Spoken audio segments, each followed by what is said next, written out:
ഒരു വഴിയില്ല ചേട്ടാ, മുട്ടാനാണ് ഒരു വാതിലും ഇല്ല.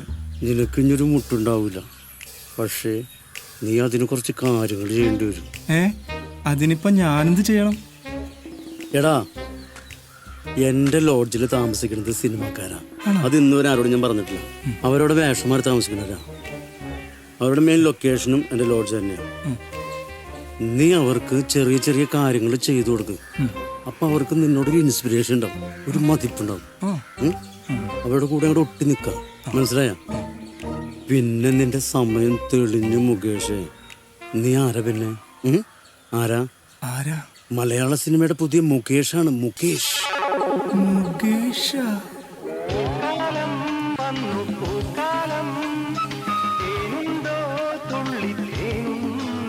എടാ, നീ എന്താ ആലോചിക്കണേ? അത് ഞാൻ ഭാവിയിലൊരു മുകേഷ് ആകുന്നതിനെ കുറിച്ച് ആലോചിച്ചതാ. നല്ലതല്ലേ? ഒരു മമ്മൂട്ടിയ മോഹൻലാലായിരുന്നെങ്കിൽ. ഇപ്പൊ എവിടുന്ന്? അതൊന്നും വേണ്ട, മുകേഷ് നല്ലത്. എന്നാലേ ഭാവിയിൽ ഒരു MLA ആകാൻ പറ്റുള്ളൂ. നല്ല അന്തസ്സുള്ള MLA. അതൊക്കെ അവിടെ നിൽക്കട്ടെ, മാറ്ററിലേക്ക് കിടക്കാം. ഇദ്ദേഹമാണ് വേൾഡ് ഫേമസ് ക്യാമറമാൻ ഷിബു. ഇത് കുപ്രസിദ്ധ ഡയറക്ടർ ബാലു പോളയത്തോട്. അദ്ദേഹമാണ് വേദനിക്കാത്ത കോടീശ്വരൻ അയത്തിൽ അമ്പിളി. അതെന്താ ചേട്ടാ വേദനയില്ലാത്ത? അല്ല, അത് പിന്നെ എനിക്ക് പിന്നെ ഇട്ടുവിടാനുള്ള സ്വത്തുണ്ടല്ലോ. പോരാത്തിന് 3 ബോട്ടുചട്ടിയുണ്ട്. അതെ, ഓട്ടച്ചട്ടി.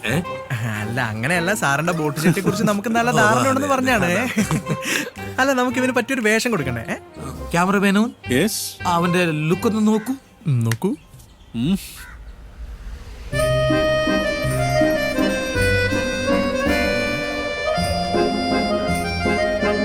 ക്യാമറമാൻ എങ്ങനെയുണ്ട്? കൊള്ളാമോ? അടിപൊളി, സൂപ്പറല്ലേ? അണ്ണാ, ഇത് എനിക്കുള്ളതാ. ഞാൻ ആണാണെങ്കിൽ ഇതിനെയും കെട്ടി സുഖമായിട്ട് ജീവിക്കും. ചേട്ടാ, ഞാൻ അത്രക്കാരനല്ലേട്ടാ. ഇവനെ ഏതാ?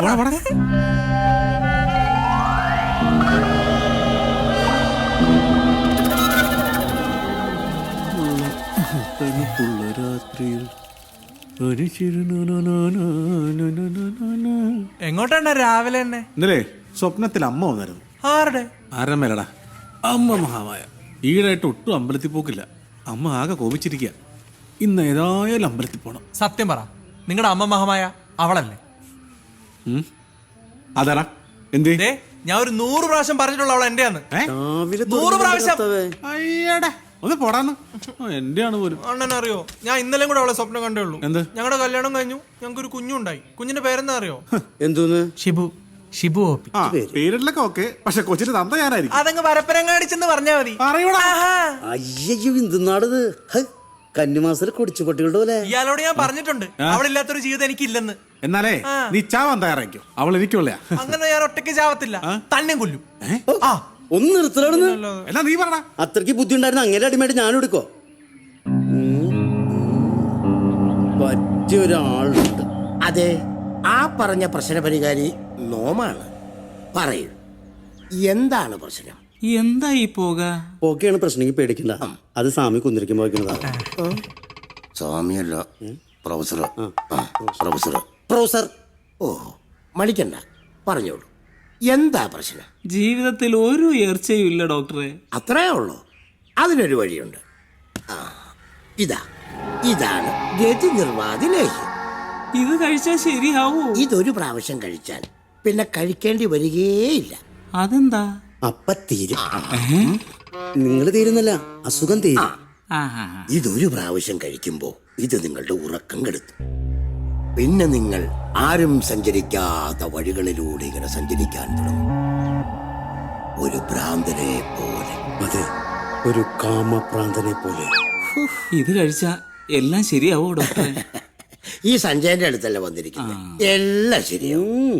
എല്ലാം ശരിയായ ഡോക്ടറെ കാണാൻ ഞാൻ ഇനിയും എത്തും. എല്ലാം ശരിയാകും, നല്ല ഉയർച്ചയേ ഉണ്ടാകും. ചേട്ടാ അതെ, എന്താ? പ്രൊഫസർ വെച്ച് ചേട്ടന്റെ ഭാര്യയുടെ നമ്പർ ഒന്ന് തരാമോ? എന്തിന്? ചേട്ടനെ വിളിച്ച് കിട്ടില്ലെങ്കിൽ വിളിക്കാൻ വേണ്ടി. അതെ, എന്റെ ഭാര്യയുടെ പുറകെ ഭ്രാന്തനായിട്ട് ഞാൻ നടന്നോളാം, നീ നടക്കണ്ട കേട്ടാ. ഉയർച്ചയില്ലടാ. നിങ്ങൾ ഈ മൂലക്കുരു എന്ന് കേട്ടിട്ടുണ്ടോ? മന്ത്രിമാര്, MLA മാര്, പ്രശസ്തരായ സിനിമാക്കാര്, അതുപോലെ തന്നെ പ്രഗത്ഭരായ 100-ൽ പരം ആളുകളുടെ മൂലക്കുരു ഒരു രാത്രി കൊണ്ട് നിസ്സാരമായി ഉന്മൂലനം ചെയ്ത ആളാണ് ഈ പ്രൊഫസർ സജയ്. എന്നെ സംബന്ധിച്ചിടത്തോളം നിങ്ങളുടെ പ്രശ്നം അയ്യോ മോഹൻലാലായി പോയി ഒരു പൂ പറിക്കുന്നത് പോലെ നിസ്സാരമാണ്. പ്രൊഫസർ ഇത്രയും വലിയ മഹാനായ തമ്പുരാനാണെന്ന് ഞാൻ അറിഞ്ഞില്ല കേട്ടോ. എന്റെ പൊന്ന് പ്രൊഫസറെ, ഇമ്മാര് ഡയലോഗ് അടിക്കാണ്ട് ഈ പ്രശ്നത്തിന് ഒരു പരിഹാരം പറ. ഞാൻ പറയാം. അല്ല മരുമോനുണ്ടല്ലോ. ഞാൻ വാടക വാങ്ങിക്ക് വന്നാണ് ഇളപ്പ. അപ്പൊ ഇവര് കണ്ണീരും കൈയൊക്കെ പറയാണ് മര്യാദക്ക് വാടക കൊടുത്തില്ലെങ്കിലേ ഇളയപ്പന്റെ കറുത്ത സ്വഭാവം അറിയാൻ പറ്റൂട്ടോ. ഇതാണ് ഇളയപ്പന്റെ സ്വഭാവം. മരുമോൻ ചെല്ലി. അയ്യോ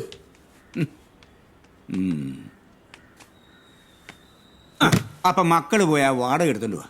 ചേട്ടാ ഞങ്ങക്ക് 2 ദിവസം സമയം തന്നെ. പറ്റില്ല മക്കളെ, വാടക ഇന്ന് തന്നില്ലെങ്കിൽ ഈ നിമിഷം ഇവിടുന്ന് ഇറങ്ങിക്കോ.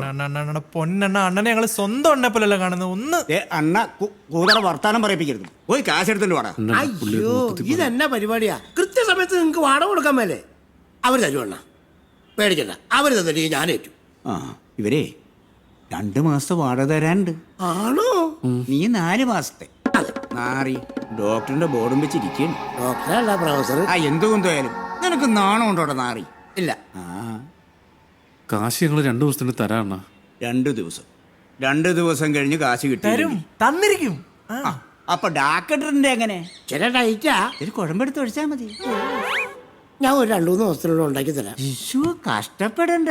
വേണ്ടല്ലേ? ആ ആവശ്യം എന്റെ ആയി പോയില്ലേ? വാസ്തവം. ഞാനൊരു വഴി കണ്ടിട്ടുണ്ട്. നന്നായി. അനിയ ഇങ്ങ കേറി വാ. ഇത് രാജാവ്. മോൻ കാണിക്കാൻ വന്നായിരിക്കും. അയ്യോ രാജാവല്ല ഏട്ടാ, രാജീവ്. അതല്ലല്ലോ ഇവിടുത്തെ പ്രശ്നം. പിന്നെ നമ്മൾ പറഞ്ഞ പോലെ ഇന്നു മുതൽ ഇയാൾ ഇവിടെ താമസിക്കും. അതൊന്നും പറ്റില്ല. ഇവിടെ മന്ത്രവും തന്ത്രവും അതൊക്കെ നടക്കുന്ന ദേവി കോപിക്കും. അയ്യോ അപ്പൊ പറ്റില്ലേ? വേണ്ട. ബുദ്ധിമുട്ടാണോ? ബുദ്ധിമുട്ടാ. എന്നാ ഇപ്പൊ തന്നെ അങ്ങോട്ട് ഇറങ്ങിക്കോ. ഇറങ്ങിക്കോളാം. ആരെ? എടാ പുല്ലേ, അണ്ണാ, ഈ മന്ത്രത്തിന്റെ തന്ത്രത്തിന്റെ ദേവി കോപിക്കണേന്റെ ഇടയ്ക്ക് ഈ കൊച്ചിന് വല്ല പ്രശ്നം ഉണ്ടാവുന്നല്ലേ ഞങ്ങൾ പറഞ്ഞല്ലേടാ? ഒരു തെണ്ടിയുടെ ശവം മേടിക്കണം എന്ന് ഓർത്താ ഇറക്കി വിടാത്തെ. ഇവിടെ അടങ്ങി ഒതുങ്ങി ജീവിച്ചോണം കേട്ടാ. അണ്ണൻ പറയുന്ന പോലെ ഉള്ളൂ. ഓക്കെയല്ലേ രാജാവേ? ശരി ചേട്ടാ, ഞാൻ ഈ സാധനങ്ങളൊക്കെ എവിടെ വെക്കണ്ടേ? നെഞ്ചത്തോട്ട് പോയി. ചേട്ടൻ എന്തോ ഒരുമാതിരി മര്യാദയില് സംസാരിക്കുന്നത്? മര്യാദ ഇല്ലാതെ സംസാരിച്ചാ ആഹാ, എന്നാ പിന്നെ എനിക്കും അങ്ങനെയൊക്കെ സംസാരിക്കേണ്ടി വരും. അങ്ങനെ ആരും ഇവിടെ സംസാരിക്കണ്ട. മര്യാദയോട് കൂടി മാത്രം സംസാരിച്ചാൽ മതി. നമുക്കൊരു ഒത്തൊരുമയോട് കൂടി ഒരു കൂട്ടായ്മ, ഒരു അലോഹ്യം മുടക്കൂല അതങ്ങ് പോവാ. മോന്റെ ബാഗെല്ലാം അവിടെ കൊണ്ടേ വെക്കേ. മനുഷ്യന് നിക്കക്കള്ളേ ഇല്ലായിരിക്കും. പ്രൊഫസറെ, എന്നാ ഞങ്ങളുടെ കാര്യത്തിൽ എന്താ തീരുമാനം? ഇനി നിങ്ങളുടെ കാര്യം അതൊരു പ്രശ്നമല്ലോ. അവൾക്ക് ആരെയാണ് ഇഷ്ടമെന്ന് ആദ്യം പെണ്ണിന്റെ മനസ്സെന്താണെന്നറിയണം. അതിന് അവളോട് നിങ്ങളുടെ ഇഷ്ടം എന്താണെന്ന് പറയണം. അവളുടെ അഭിപ്രായം എന്നാണോ അതുപോലെ നിങ്ങൾ ചെയ്യും. അതെ, ഈ പറഞ്ഞ അങ്ങനെയുണ്ട്.